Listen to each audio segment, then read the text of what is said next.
工具箱认识，请同学参考书本2至6页。那我们把 Switch 左边的工具箱这边有做一个总览。好，那请从你看参考书本，我们这边已经做个整理，告诉你这每个按钮是做什么。2至6、2至7。接下来我们直接来操作矩形工具，点选左边这个。好，这时候呢，里面改成蓝色。好，那这线条呢，我改10就会粗一点，有没有？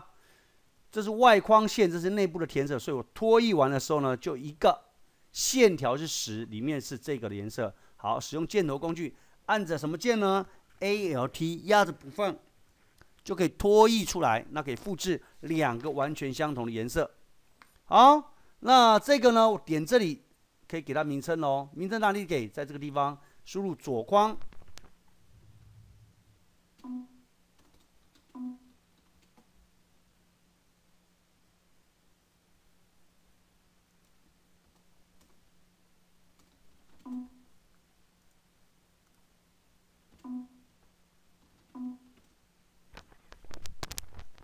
那这个是左框，这个是右框，名字可以给这样分左右，也许这样比较清楚一些。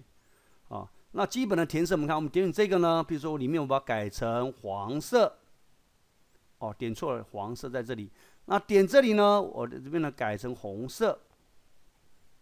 好，那颜色呢，如果说你觉得颜色不是只有这些而已哦，那这边还有一个调色盘。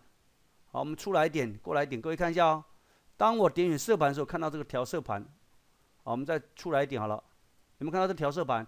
点选一下呢，会出现这全彩的色盘，你可以这边点色系，再来决定深浅，有没有？深浅颜色啦、色系啊，这个可以来决定。好，确定，这个是可以来做决定的。啊，那请同学再看一下，这个是基本的调整是这样。那除了填纯色以外呢，我们看看4种颜色的变化。好，点左边这个纯色黄色，那你可以选无。无的意思是什么呢？就中空的咯。好，那我这边再把它改回来，改成纯色。那点选上面这个，因为这个在楼上，改成没有的时候呢，当我拉这个外框，有没有看到中空的？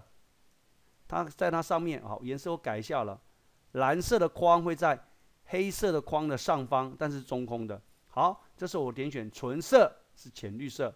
这时候再来改什么？倾斜，倾斜呢就是渐层色。那这个呢？我们在书本2至10页呢有做过对照，你也可以参考看看。好，我点选这个黑色地方红色，到点这个白色地方黄色。那点选这里可以改变什么呢？由内而外，有没有？这个是可以来做调整的。好，那接下来像这个里面呢，我想来填什么？图像。那图像在这里要填什么图像呢？你可以透过这个来做改变哦。点选这个来选取。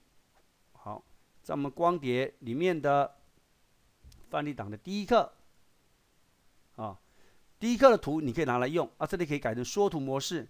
好，这样也许挑起来比较快，把运动功能取消，那就可以把照片呢填在这个里面。好，那同学呢可以参考书本2至10页我们的这4个的对照表。好，我们有做设定跟对照表。